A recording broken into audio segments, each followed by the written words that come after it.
오늘 우리에게 주시는 하나님 말씀은 시편 45편 7절부터 9절까지 우리 석절만 함께 읽도록 하겠습니다. 시작. 왕은 정의를 사랑하고 악을 미워하시니 그러므로 하나님 곧 왕의 하나님이 즐거움에 기름을 왕에게 부어 왕의 동료보다 뛰어나게 하셨나이다. 왕의 모든 옷은 몰약과 침향과 육개의 향기가 있으며 상하궁에서 나오는 현악은 왕을 즐겁게 하도다. 왕이 가까이 하는 여인들 중에는 왕들의 딸이 있으며 왕후는 오빌의 금으로 꾸미고 왕의 오른쪽에 서도다. 아멘. 네, 오늘부터 생명의 삶은 시편 말씀이 좀 시작되고요. 또 3월 마지막이 부활절이기 때문에 그 전주간부터는 고난주간 특별 말씀이 나오면서 이 생명의 삶 3월분이 마무리가 되더라고요. 그래서 오늘 이 시편 45편 말씀, 이 45편 말씀은 한 왕의 결혼식을 축복하는 사랑의 노래로 이루어진 찬송시입니다. 어떤 왕의 결혼식인지는 가늠할 수 없습니다. 어떤 왕의 결혼식인지는 알 수가 없는데요. 어떤 왕인지도 모르는 왕의 결혼식의 노래를 왜 시편에 어떤 의미가 있다고 담아 놓았을까? 그만한 이유가 다 있습니다. 이 성경이 말하는 결혼 예식은 남자와 여자 간에 이루어지는 혼인 예식을 말하기도 하지만 이 결혼을 우리는 영적인 결혼으로도 해석할 수가 있죠. 우리는 흔히 예수 그리스도를 신랑이라고 말하고 예수를 믿는 우리들을 신부라고 말합니다. 이 관계에 있어서 우리의 성별이 남자라 할지라도 우리는 예수 그리스도의 신부입니다.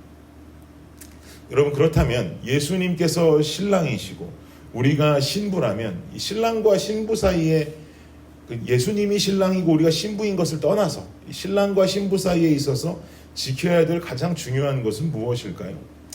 그것은 순결함이죠. 순결함이요 정결함이다라고 말할 수 있을 것입니다. 여기서 말하는 정결함이라고 함은 영적인 정결함을 의미하죠.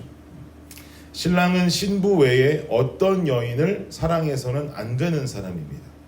또 반대로 신부 또한 신랑 외에는 자기 신랑 외에는 그 누구도 사랑해서는 안 되는 사람입니다. 이 고백을 기반으로 결혼이요 혼인이 이루어지는 것 아니겠습니까? 그런데 신랑 되신 예수님의 정결함은 의심할 수가 없는 상황입니다. 왜냐하면 예수님은 거룩한 하나님의 본체이시기 때문이죠. 예수님이시지만 하나님이시고 그 하나님은 내가 거룩하니 너희도 거룩하라라고 말씀하신 것처럼 거룩한 분이시기 때문에 예수님께 있어서 하나님께 있어서의 정결함은 의심할 여지가 없습니다. 그리고 또한 예수님은 사랑하는 자녀들을 위해서 그 목숨까지 내어주신 분이죠. 그러니까 우리 말고는 다른 존재가 없다라고 하는 것, 우리만 사랑하신다고 하는 이 정결함과 이 고귀함을 우린 논할 수 있지가 않은 것입니다. 예수님의 그 정결함은 당연한 것이죠. 이 관계의 정결함에 있어서는요, 문제는 늘 신부들에게 있습니다. 우리들의 모습이 얼마나 예수님을 향해서 정결함을 유지하고 있냔 말입니다. 얼마나 우리는 예수 그리스도를 가장 우선으로 바라보고 살고 있냔 말이죠. 예수님 측에서는 문제가 없는데 신부된 우리 쪽에서 문제가 있다는 것이죠. 오늘 시편 7절을 보니까 본문 7절을 보니까 이렇게 말씀합니다. 함께 읽어볼까요? 시작. 왕은 정의를 사랑하고 악을 미워하시니 그러므로 하나님 곧 왕의 하나님이 즐거움의 기름을 왕에게 부어 왕의 동료보다 뛰어나게 하셨나이다. 아멘. 여기서 왕은 당연히 우리 하나님, 예수님이라고 생각해야 옳습니다. 하나님께서는 정의를 사랑하십니다. 그리고 악을 미워하십니다.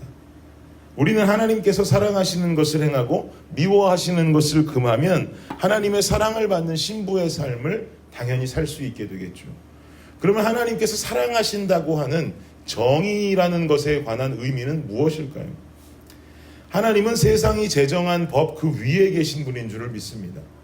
복음서에 보면 예수님께 나온 바리새인과 또 헤롯 당원이 예수님 앞에 나오더니 어떤 질문을 던지게 됩니다. 여러분, 바리새인이라고 하는 사람들은 로마 정부에 반대하는 세력들입니다. 언제라도 우리 이스라엘이 독립되기를 원하는, 독립국가로 살아가기를 원하는 마음을 가지고 있는 사람들이 바리새인들이었단 말이죠. 이 바리새인들이 좀 더 독립을 원하고 좀 더 무슨 우리 일제시대 때 의병처럼 일했던 사람들이 열심당원들이고, 열심당원들 이전에 독립을 꿈꾸며 살았던 사람들, 유대민족들, 하나님의 율법을 의지하며 살았던 사람들의 특징이 바로 바리새인이란 말입니다. 그러니 바리새인들에게 있어서는요, 로마 정부에다가 내는 세금도 내서는 안 되는 것이에요. 로마의 반정부 세력이었기 때문에 로마 정부를 향해서 세금 내는 것도 이 사람들은 못마땅했던 사람들입니다. 헤롯 당원들은 뭐냐? 헤롯 당원은 말 그대로 로마의 분봉왕인 헤롯을 지지하는 세력들이죠. 로마가 세운 유대의 분봉왕 헤롯을 추종하는 세력들입니다. 그러니까 이 사람들의 의견은 로마를 향한 세금 납부하는 것이 옳다고 생각하겠습니까? 나쁘다고 생각하겠습니까? 당연히 옳다고 생각하겠죠. 그 헤롯을 이렇게 추종하는 세력이니까요.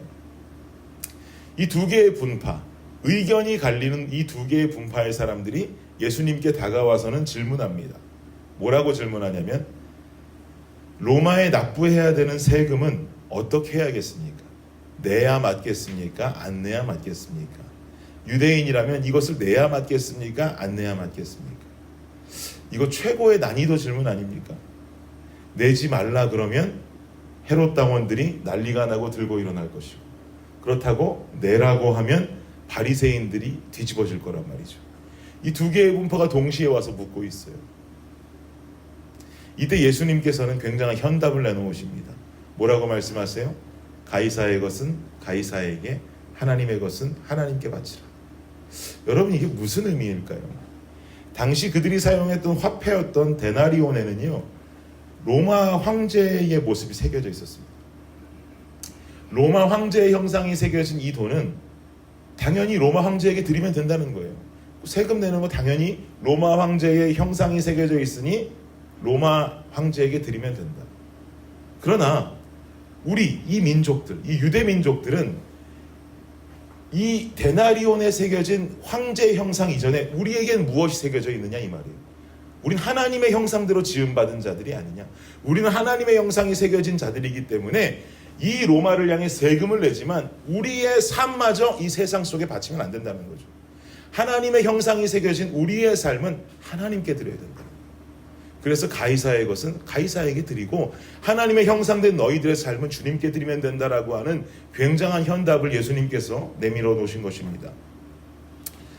성경이 우리에게 말하는 정의는 세상이 제정한 법과 세상이 세운 정치적 대표를 잘 따라야 하지만 우리의 삶이 하나님의 뜻이 담긴 성경의 법도를 무시하면서까지 세상의 법을 따를 수는 없다는 것이죠. 나의 삶마저 온전히 다 세상으로 드린다면 이것은 하나님의 형상대로 지음받은 인간의 모습으로는 볼 수 없다는 말입니다. 그러니 이러한 잣대를 통해서 보면 오늘날 대두되고 있는 사회 속에 동성애 문제라든지 마약류의 합법화 같은 이런 문제들, 세상의 문제에 대해서 그리스도인들이 가져야 할 생각의 자세는 아주 명확해지는 것이죠. 세상은 이런 이슈들을 합법화하고 이것이 정의라고 말할지 모르겠지만 예수를 믿는 성도의 입장은 세상이 그렇게 정했다라고 해서 그렇게 따라갈 수는 없는 것입니다. 세상이 정한 것은 세상이 정한 것일 뿐이고 우리의 삶마저 그 결정을 따르는 자들이 되어서는 안 된다는 말이죠. 우리는 성경에서 말하고 있는 명확한 기독교의 윤리의 잣대를 가지고 어떠한 세상에 제정된 법도 안에서도 예수님께서 말씀하시는 분명한 진리를 발견하고 따라가야 되는 자들이 되는 것입니다. 그리고 점점 어두워지는 이 세상을 위해서 기도하는 기도의 용사로 세워져 있어야 되는 것이죠. 아닌 것은 아닌 겁니다.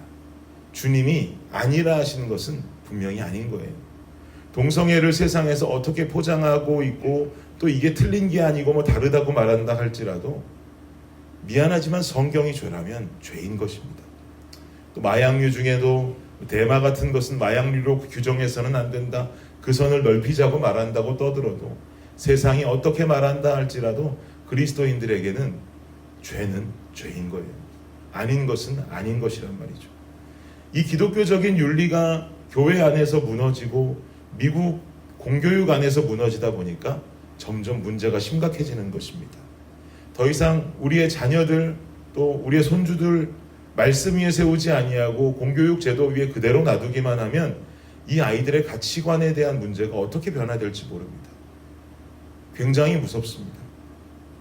그러니 우리는 기도하고 있어야 하고 우리는 깨어 있어야 하는 것이죠. 그리고 분별된 생각을 가져야 하는 것입니다. 이것이 기독교인의 윤리이고 정의입니다.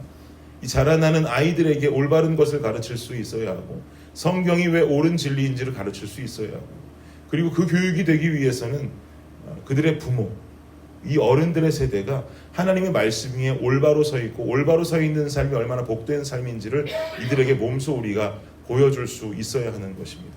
이게 바로 예수를 믿는 기성세대들의 중요한 몫이 되는 것이죠. 이게 기독교인의 윤리이고 정의로 자리 잡아야 하고 그리고 이렇게 살아가는 삶이 거룩이고 정결된 삶입니다. 하나님은 이 정의를 지키는 자를 사랑한다고 하십니다.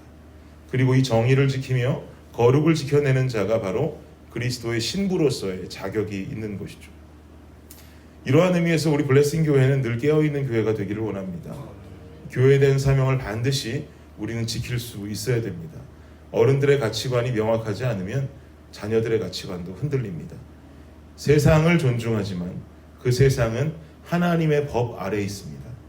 하나님의 형상대로 지음받은 우리는 하나님의 법을 우선으로 지키고 내 마음을 온전히 하나님께 드리며 이 마지막 시대에 거룩한 신부로 세워져야 합니다. 오늘 하루도 이 거룩한 신부로 세상 가운데 분별된 삶을 살아가시는 저와 모든 여러분들이 되시기를 예수님의 이름으로 축복합니다. 기도하겠습니다. 하나님 감사합니다. 세상은 점점 어두워져 가고 우리 자녀들의 교육마저도 침투하고 우리들의 심령 속에도 침투해서 이것은 옳은 것이고 성경이 말하는 것도 그 범위를 넓혀야 된다라고 부르짖지만 이러한 헛된 부르짖음에 교회가 무릎 꿇지 않기를 원하고 성도가 현혹되지 않기를 간절히 원합니다. 가이사의 것은 가이사의 것일 뿐 하나님의 형상대로 지음받은 우리가 따라가는 궁극적인 법은 하나님의 법도요 하나님의 말씀인 줄을 믿습니다. 하나님 말씀 위에 우리의 삶이 먼저 세워지고 그 말씀 안에서 어긋난 것은 어긋난 것이며 옳은 것은 옳은 것이라는 정확한 거룩한 판단을 가지고 살아갈 수 있는 우리와 또 우리 다음 세대 어린아이들이 되게 하여 주시옵소서. 미국에서 자라나는 이 세대들 속에서 자녀들의 부모와 이 기성세대들이 올바른 모습을 보여주지 않으면 점점 자녀들은 더 위험한 세계 속으로 빠져가게 되어 있습니다. 주님, 우리가 먼저 주님 앞에 바로 서고 또한 우리의 자녀들, 이 다음 세대들에게도 바로 선 모습을 본이 되어 보여줄 수 있는 여기 모인 모든 어른들이 되게 하여 주옵소서.